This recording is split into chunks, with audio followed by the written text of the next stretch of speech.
नमस्कार साथियों।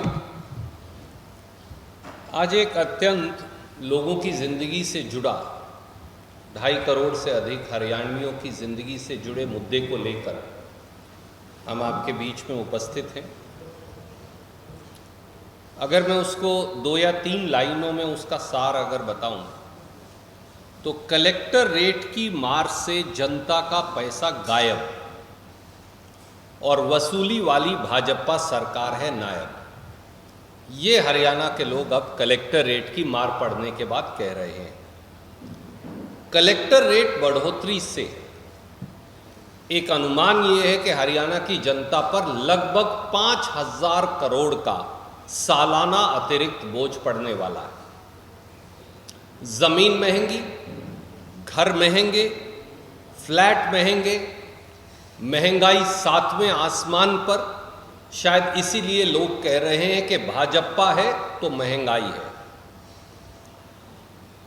दोस्तों, जनता से लूट, लोगों में फूट और 24 घंटे झूठ, ये भाजपा सरकार ने 11 साल से ये सब कर हरियाणा को कंगाली का कबूतर बनाकर रख दिया है।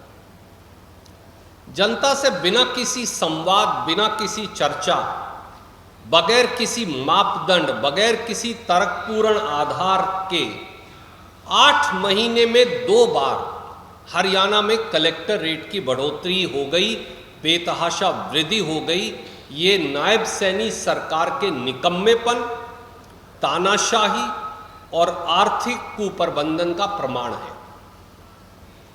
भाजपा ने साल 2022 तक सबको पक्का मकान देने का जुमला दिया था, लेकिन अब आम जनता पर वसूली और लूट का बोझ डालकर मेहनत की कमाई से मकान बनाना भी दूभर कर दिया है। मैं आप सब से और आपके दर्शकों और पाठकों से कहूँगा, क्या आज कोई नौकरी पेशा व्यक्ति, क्या आज कोई मध्यम वर्गीय व्यक्ति, क्या आज कोई छोटा दुकानदार या शहरी व्यक्ति ये सपना देख भी सकता है कि वो हरियाणा में गुड़गांव में, फरीदाबाद में, सोनीपत में, बहादुरगढ़ में, इन सब इलाकों के अंदर, पंचकुला में, क्या वो अपना मकान बनाकर इज्जत से, ईमानदारी से रह सकता है? जवाब नहीं में मिलेगा। मकानों के रेट इतने बढ़ चुके हैं कि मध्यम वर्ग हो, गरीब हो, शहरी हो, नौकरी पेशा हो, अब उससे हाउस लोन जो लेता है बैंक से, उसकी ईएमआई भी नहीं दी जा रही, और ये आप सब हर रोज भुगतते हैं। कलेक्टर रेट बढ़ाकर उनके सपनों को चकनाचूर किया जा रहा है। तो क्या आम हरियाणवी अब पूरी उम्र लोन देकर किस्त चुकाने के लिए है? मुख्यमंत्री श्री नायब सैनी जी व उनकी सरकार खजाना भरने के नाम पर कलेक्टर रेट बढ़ोतरी से, जैसे मैंने कहा, लगभग 5,000 करोड़ सालाना कमाने वाली है। एक तरफ तो साल 2025-26 में अगर बजट के डॉक्यूमेंट देखें तो उसमें खुद नायब सैनी जी ने कहा है बतौर फाइनेंस मिनिस्टर कि स्टाम्प ड्यूटी और रजिस्ट्रेशन फीस से वो 16,555 करोड़ इस साल कमाने वाले हैं। पिछले साल यानी 24-25 में ये मात्र 14,000 करोड़ था। तो उन्होंने खुद ही मान लिया कि 2700 करोड़ तो वो अतिरिक्त लगाएंगे ही। पर अब एक्साइज माफिया और सरकार के जो गठजोड़, जिसका खुलासा मैं एक दिन बाद में आपसे करूंगा, जिसकी वजह से ठेकों की ऑक्शन ही नहीं हुई और सरकार के राजस्व को चूना लगाया गया है, अब उसकी भरपाई करने के लिए इस 2700 करोड़ में 2,000 करोड़ का और यानी लगभग 5,000 करोड़ स्टैंप ड्यूटी पर कलेक्टर रेट बढ़ाकर स्टैंप ड्यूटी से वसूलने का प्लान है। ये सीधी सीधी बात है, यही खेल है। और यकायक ये जो कलेक्टर रेट बढ़ते हैं, इसमें सरकार और बिल्डरों का गठजोड़ भी है, क्योंकि आजकल सब भाजपाई और उनके चेले दीनदयाल आवास योजना हर शहर में बनाते और काटते आपको मिलेंगे। चेक कर लीजिए, पूरे हरियाणा का कोई शहर निकाल लीजिए, हर जगह भाजपाई दीनदयाल आवास योजना चला रहे हैं। या काट रहे हैं।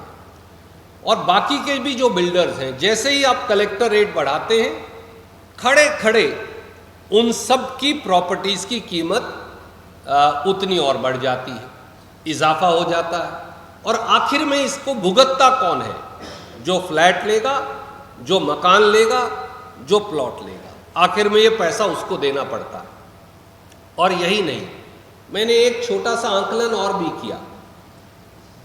पिछले 5 साल पहले 18-19 में, 11 साल पहले भी नहीं गया, मैंने इनके कलेक्टर रेट का डेटा निकाला और उससे अब जो 24 अभी 25-26 में जो कलेक्टर रेट लगाए गए हैं उससे कंपेयर करने की कोशिश की, तो ये पाया, और ये 100% मैं नहीं अभी किया है, पर लगभग 10-10, 12-12 सैंपल पिकअप किए अलग अलग शहरों के। ये 8 शहरों के सैंपल आपको भेज रहा हूँ।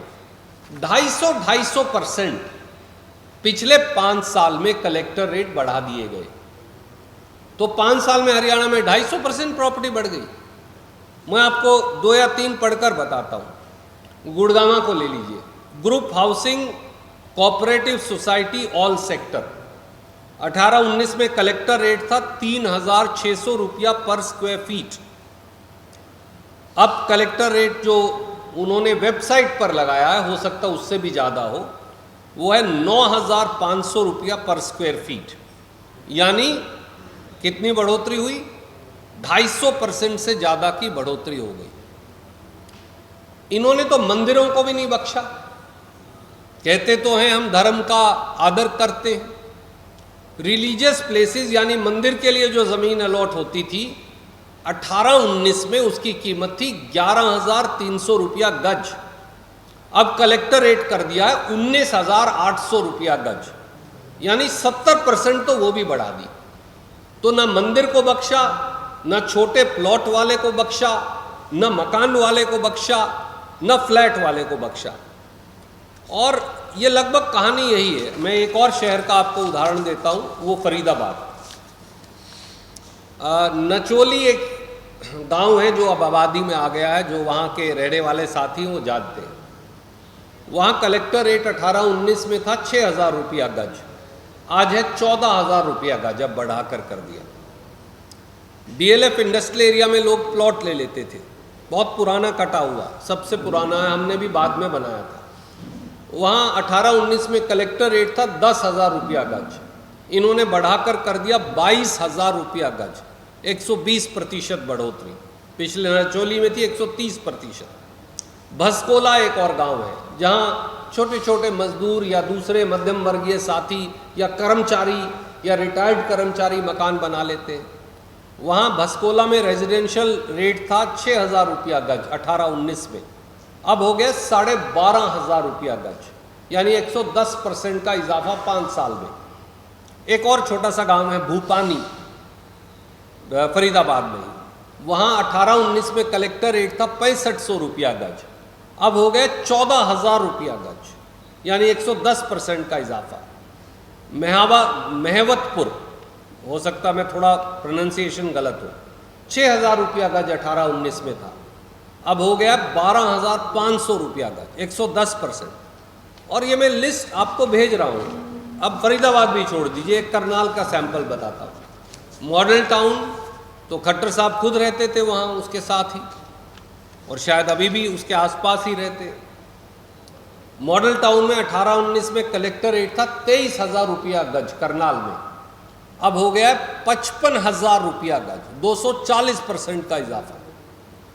सुभाष कॉलोनी एक साधारण हमारे पाकिस्तान से जो पंजाबी भाई आए उनकी कॉलोनी, मैंने सोचा शायद उसको तो बख्श देंगे सैनी साहब। 20,000 रुपया गज था 18-19 में करनाल की सुभाष कॉलोनी में, अब हो गया 38,000 रुपया गज, 90% से ज़्यादा का इजाफा। एक शहर और बताकर फिर मैं बंद कर दूंगा क्योंकि आपका समय नहीं लेना चाहता। अंबाला में मैं देख रहा था, मॉडल टाउन अंबाला सिटी सबसे पुराना है, हम तो बच्चे हैं जब से जाते थे। वहाँ रेजिडेंशियल प्रॉपर्टी का कलेक्टर रेट 18-19 में था 7,500 रुपया, अब हो गया 38,500, यानी लगभग 500% का इजाफा। बैठक सोसाइटी है वहाँ एक रेजिडेंशियल, वहाँ 13,000 रुपया था 18-19 में, अब हो गया 42,000 रुपया, 310% इजाफा। यही बाकी कॉलोनीज़ की कहानी है। और अगर आप और थोड़े छोटे शहरों पे जाए, हिसार का मैंने एक उदाहरण आपको दिया है, भेज रहा हूँ, 100% का इजाफा है। पंचकुला का एक पूरा मुझे डेटा मिला नहीं, पर जो मिला मैं कुछ गांव का भेज रहा हूँ। कैथल और जींद का आपको भेज रहा हूँ, पानीपत का आपको भेज रहा हूँ।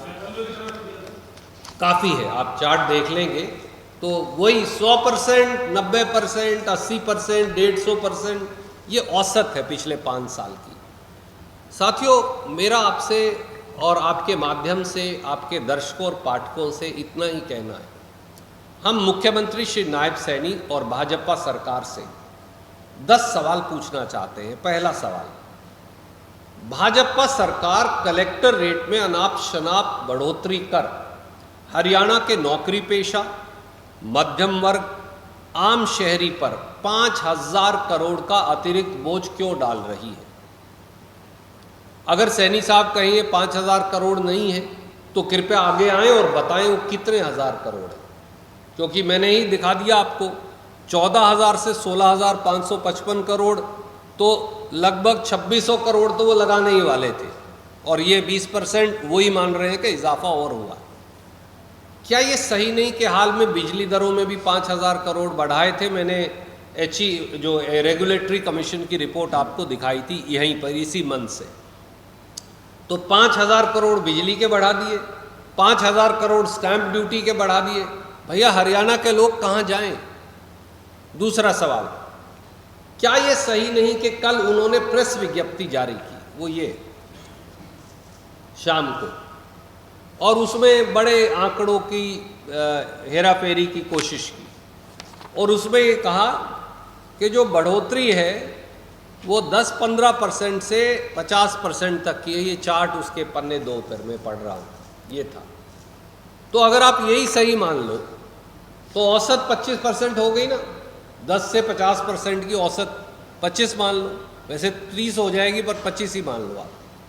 तो अगर 16,555 करोड़ आप कमाने वाले थे स्टैंप ड्यूटी से, और आपने 25% औसतन इजाफा उसमें कर दिया, तो वो राशि ही 4,139 करोड़ बनती है। तो मैं इसीलिए कह रहा हूं कि 5,000 करोड़ का बोझ है। तो ये बोझ क्यों? तीसरा सवाल, ये तो सीधा अपना अग्रवालों वाला हिसाब है बंसल साहब। क्या भाजपा सरकार ने अपनी प्रेस विज्ञप्ति की पहली लाइन में ये नहीं स्वीकार लिया कि कलेक्टर रेट 1 साल में 1 बार बढ़ाए जाएंगे? तो मैं पूछ रहा हूं, फिर 8 महीने में 2 बार क्यों बढ़ा दिए भैया? एक 1 दिसंबर 2024 से, एक 1 अगस्त 2025 से। तो आपकी प्रेस विज्ञप्ति की तो पहली लाइन ही झूठी है। चौथा सवाल, क्या हाल में ही नायब सैनी सरकार ने बजरी, रेती और रोड़ी के दाम नहीं बढ़ाए? रॉयल्टी में 100, 200, 200, 300, 300% इजाफा नहीं किया? क्या सीमेंट, स्टील और ईंट के दाम भाजपा की केंद्र और हरियाणा की सरकारों में पिछले 5 साल में 200% से 300% नहीं बढ़ गए? क्या बार बार इनके ऊपर कलेक्टर रेट बढ़ाकर नायब सैनी सरकार और भाजपा आम शहरी व्यक्ति का अपने घर का खुद मालिक बनने के सपने को नहीं तोड़ रही? पांचवां सवाल, मैंने आपको ये सारा चार्ट अभी दिखाया, ये रहा। तो क्या भाजपा सरकार 5 साल में कलेक्टर रेट की बढ़ोतरी का आकलन करे तो ये 50% से लेकर 250% तक आता है, 300% तक भी आता है। तो क्या बार बार कलेक्टर रेट बढ़ाकर और 2 गुना, 1.5 गुना, 50%, 90%, 300% रेट बढ़ाकर आप साधारण व्यक्ति के घर के मालिक बनने के सपने को चकनाचूर नहीं कर रहे? अगला सवाल, भाजपा सरकार ने इस प्रेस विज्ञप्ति में यह भी कह दिया कि रेट इसलिए बढ़ा रहे हैं क्योंकि हरियाणा के किसान रेट बढ़ाने की मांग कर रहे हैं। आज अखबार में आपने सबने छापा भी है। क्या भाजपा सरकार द्वारा यह कहना अपने आप में बेतुका नहीं कि कलेक्टर रेट किसानों की मांग पर बढ़ाए गए?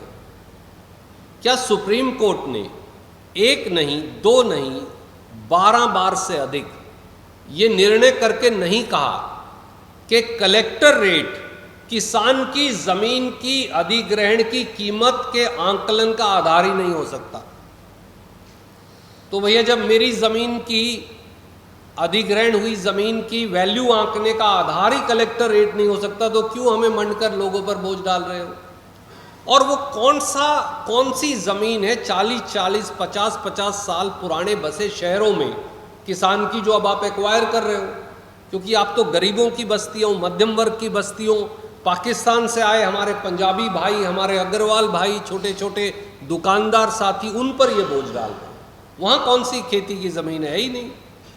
अगला सवाल, 8वां सवाल, क्या ये सही नहीं कि हर बार जब आप कलेक्टर रेट बढ़ाते हैं तो प्रदेश में महंगाई और मुद्रास्फीति, इन्फ्लेशन और महंगाई दोनों बढ़ते हैं साथ साथ? क्योंकि जब हर बार कलेक्टर रेट बढ़ता है तो बिल्डर प्लॉट की कीमत बढ़ाता है, बिल्डर जो है वो फ्लैट की कीमत बढ़ाता है, बिल्डर मकान की कीमत बढ़ाता है। और क्या कलेक्टर रेट बढ़ाने का आखिरी बोझ केवल और केवल कंज्यूमर यानी साधारण शहरी पर नहीं पड़ता? 8वां सवाल, क्या यह सही नहीं कि 11 वर्षों में भाजपा ने पंचकूला से लेकर और गुड़गांवा तक, सरसा से लेकर और नारनौल तक हरियाणा के शहरों और कस्बों को कूड़ेदान और फ्लोटिंग सिटी में बदल दिया है? क्या हरियाणा में चारों ओर आवारा जानवर, सड़कों में गड्ढे, कूड़ा करकट के बदबूदार ढेर, चौतरफा फैला सीवरेज और पानी में तैरती सड़कों का जाल नहीं बिछा हुआ? आप हर रोज दिखाते हैं। जब मूलभूत सुविधाएं ही नहीं हैं और सरकार इसमें फेल हो गई है तो कलेक्टर रेट क्यों बढ़ा रहे हो? पहले सुविधाएं दीजिए, फिर सोचिए। 9वां सवाल, क्या नायब सैनी सरकार ये बताएगी कि बार बार कलेक्टर रेट बढ़ाने का आधार क्या है, तर्क क्या है, मापदंड क्या है? मैंने कोशिश की है जानने की कि बाकी हिंदुस्तान में क्या होता है, तो हमारे पड़ोसी प्रांत सबसे पहले पंजाब में ही देखा। उन्होंने बाकायदा अपने स्टैंप रूल्स को अमेंड कर दिया और वहाँ रूल 3A ऐड किया। उसमें एक कमेटी बनाई 9 अधिकारियों की और लगभग 22 मापदंड और तर्क बनाए कि ये कमेटी इन तर्कों और मापदंडों पर आंकलन करेगी और तब रेट बढ़ाने का निर्णय करेगी। मैंने दिल्ली में देखने की कोशिश की, वहाँ भी यही है। जब सब प्रांतों ने ये कानून, तर्क, मापदंड, आधार बना रखा है तो तर्क विहीन तरीके से केवल पैसा इकट्ठा करने के लिए नायब सैनी जी कलेक्टर रेट क्यों बढ़ा रहे हैं? और 10वां और आखिरी सवाल, जिसके बारे में मैंने पहले भी कहा था कि क्या कलेक्टर रेट की बढ़ोतरी दीनदयाल आवास योजना और कॉलोनियां काट रहे भाजपाइयों को पैसा कमवाने का साधन है? क्योंकि कलेक्टर रेट बढ़ते ही उनके ऑनगोइंग जो प्रोजेक्ट्स हैं उनकी कीमतें भी 20%, 30%, 40% अपने आप बढ़ जाएंगी और वो पैसा कमाकर चांदी कूटेंगे। तो सैनी साहब को ये बढ़ोतरी फौरन वापस लेनी चाहिए, क्योंकि ये लोक विरोधी है, जन विरोधी है। और सरकार का ये कहना कि वो गरीबों के हक में काम कर रहे हैं, असल में वो साधारण व्यक्ति का अपने मकान का मालिक बनने का, जिंदगी में एक बार उस सपने को धराशाही कर रहे हैं। और इतिहास के पन्नों में इसके लिए श्रीमान नायब सैनी का नाम लिखा जाएगा। कोई प्रश्न आप पूछना चाहें तो स्वागत है। ये कागजात मैं आपको भेज रहा हूँ।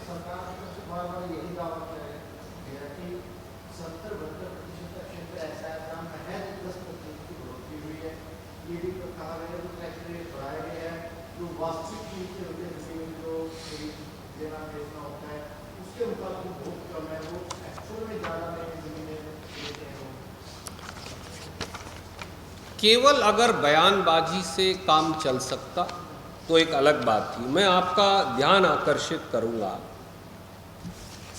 एक बहुत ही साधारण गरीब कॉलोनी है। गुड़गांवा तो वैसे सारा महंगा है, चप्पा चप्पा 1-1 इंच।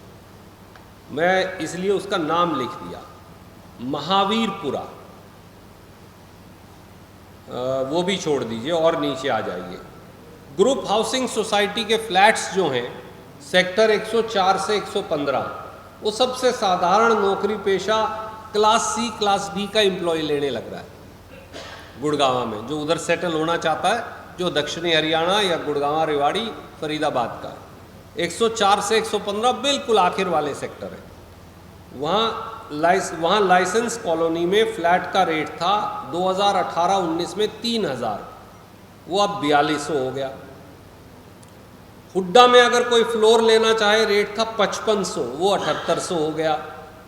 महावीरपुरा एक पुरानी कॉलोनी है, बहुत गरीब बसी हुई साधारण लोगों की, 30,000 था, वो 44,100 हो गया। मेरा ये कहना है कि आप इस प्रकार से 50%, 60%, 70%, 100%, 200%, 300% पिछले 5 साल में जो आप रेट बढ़ा रहे हैं, आखिर में ये इन घरों को और अपना घर लेने के सपने को आम जनमानस से दूर कर रहा है। और पैसा कमाना, राजस्व कमाना एक बात है, पर लोगों, अगर सरकार वसूली गैंग बन जाए, एक तरफ तो माफिया है वो वसूली करता है, पर यहां तो सरकार जो है लीगली सैंक्शन लूट थ्रू स्टैंप ड्यूटी, वो एक अधिकृत लूट कर रहे हैं, वसूली गैंग बन गई।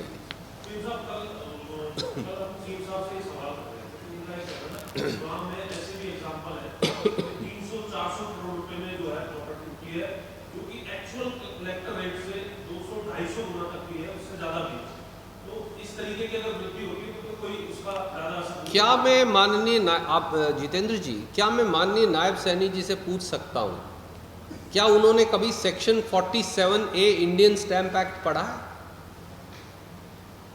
अगर कोई प्रॉपर्टी महंगी बिक रही है और वो अंडर वैल्यूड है तो नोटिस दे दीजिए, नोटिस देके वो स्टैंप ड्यूटी रिकवर कर लीजिए। पर किसी एक व्यक्ति की प्रॉपर्टी अगर महंगी बिकी है तो वो व्यक्ति जो पाकिस्तान से आया और गुड़गांवा को अपना मकान बना लिया, अपनी रिहाइश बना ली, पंजाबी समुदाय के हमारे भाइयों ने, धानक समाज के बहुत सारे हमारे साथी वहाँ रहते हैं, 5 या 6 धानक बस्ती हैं, वाल्मीकि और रविदासिया समाज के हमारे साथी वहाँ रहते हैं, सैनी समाज के वहाँ बहुत सारे साथी रहते हैं, वहाँ अग्रवाल समाज के हमारे बहुत सारे साथियों ने पूरे हरियाणा से जाकर गुड़गांवा को आशियाना बनाया। उनका क्या कसूर है? हरियाणा का कोई व्यापारी, दुकानदार, पंजाबी, अग्रवाल 500 करोड़ के फ्लैट नहीं खरीद रहा, तो कोई दिल्ली से आके अगर खरीद रहा है, भैया प्लीज खरीद लो, कोई दिक्कत नहीं है, किसी प्राइवेट बिल्डर से खरीदना है खरीदो। आप इनको क्यों मार रहे हो गरीबों को? ये सवाल है।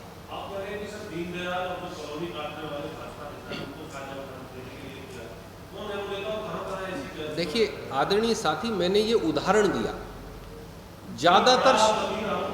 ज़्यादातर शहरों और कस्बों में अगर आप देखेंगे, जो दीनदयाल के नाम पर जो कॉलोनियाँ काट रहे हैं, उनके भाजपा से घनिष्ठ संबंध है। कृपया करके सर्च करेंगे, आप तो खोजी पत्रकार हैं, आप देख सकते हैं।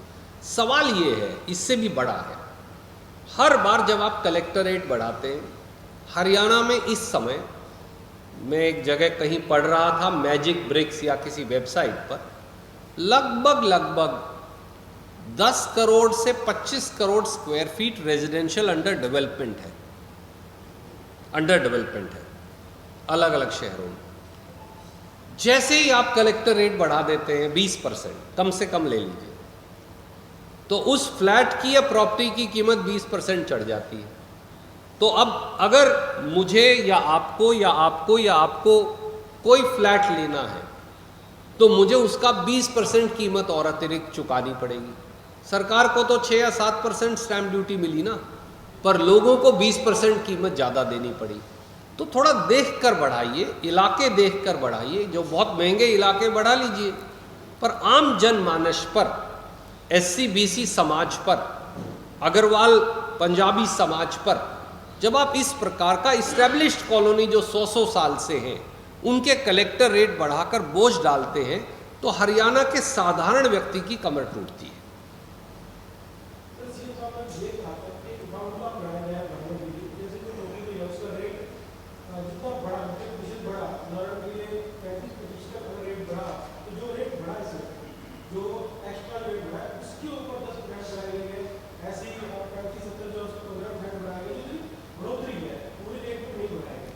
वो फॉर्मूला कहाँ है? उनके दिमाग में है, किसी किताब में लिखा है, किसी आदेश में लिखा है, या उनके मन के अंदर बंद है?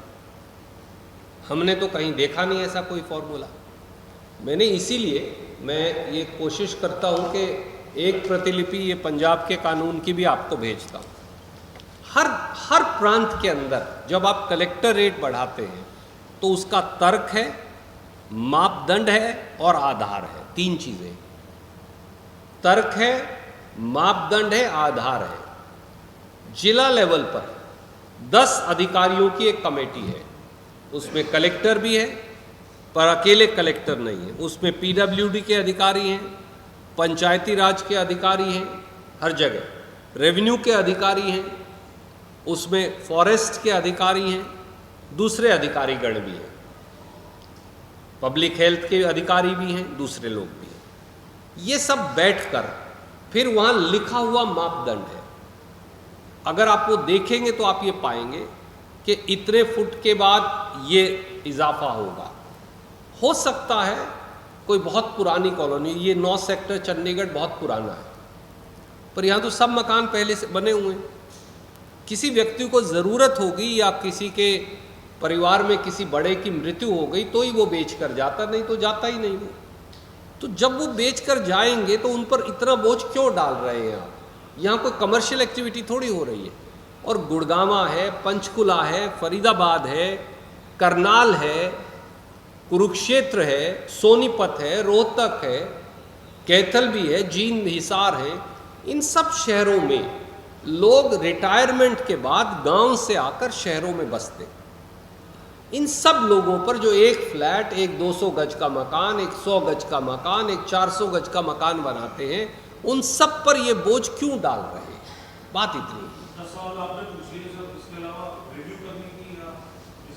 जी, मैंने बिल्कुल ये कहा कि उन्हें ये वापस, मैंने जब ये 10 सवाल समाप्त किए तो कहा कि मैं श्रीमान नायब सैनी जी से आग्रह करूँगा, हट धर्मिता छोड़ें, सत्ता की जिद छोड़ें, लोगों को लूटकर मुनाफा कमाने की जो ये एक तरीका है इसे छोड़ें, प्रणाली को बंद करें और ये सारे कलेक्टर रेट रोल बैक करें, इन्हें वापस लिया जाए, क्योंकि ये बहुत ज़्यादा हैं और इनका ना कोई तर्क है, ना आधार है और ना इनका कोई औचित्य है।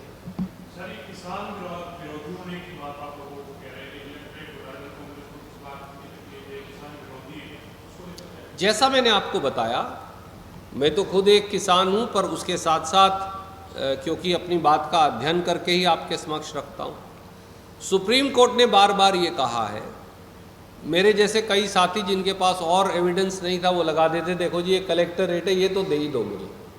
तो उन्होंने कहा कभी भी कलेक्टर रेट का कागज को हम नहीं मानेंगे आपकी ज़मीन की वैल्यू का आकलन करने के लिए। तो जब वो आधार ही नहीं तो झूठ क्यों बोल रहे हो?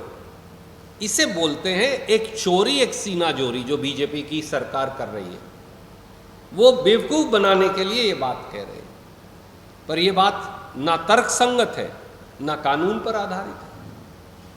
सर, विधानसभा सेशन भी आएगा, लाजमी सी बात है मुद्दों का आप लोग सब उठाओगे। जी, आपको नहीं लगता है कि ये मुद्दे जो सोच उठे उसके लिए आप लोगों के साथ सीएम की होना? मुझे मालूम था आप घूम फिर कर वहीं पहुंच जाएंगे।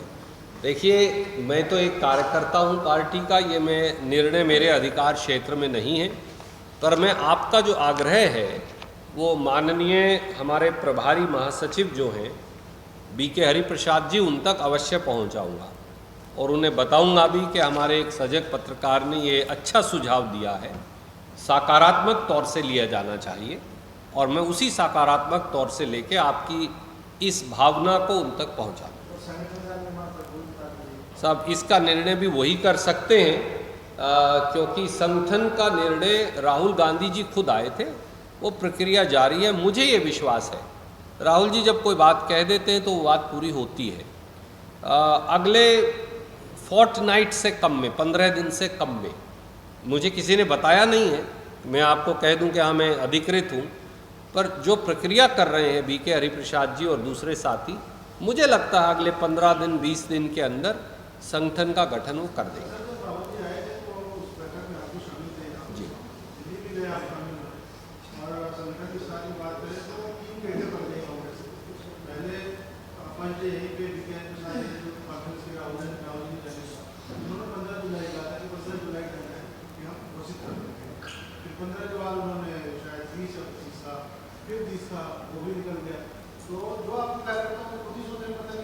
नहीं, देखिए 5, 7, 10 दिन 15 दिन आगे पीछे का कुछ ज़्यादा फर्क नहीं पड़ता। उनको भी अपनी ड्यू डिलिजेंस करनी है। मुझे लगता है कि जल्द वो निर्णय कर देंगे।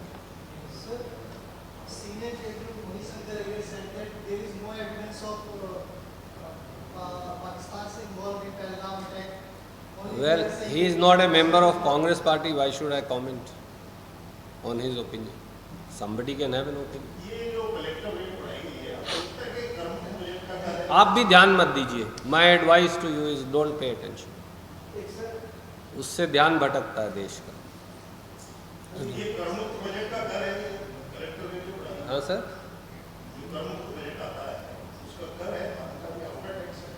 हाँ ये वसूली, मैंने जैसे आपको कहा, ये सैनी सरकार की वसूली की कवायद है, और जो गठजोड़ सरकार और शराब ठेकेदारों का था जिसकी वजह से राजस्व को चूना लगा, उसे पूरा करने के लिए अब हरियाणा के आम जनमानस को लूटा जा रहा है। यही सच्चाई। धन्यवाद।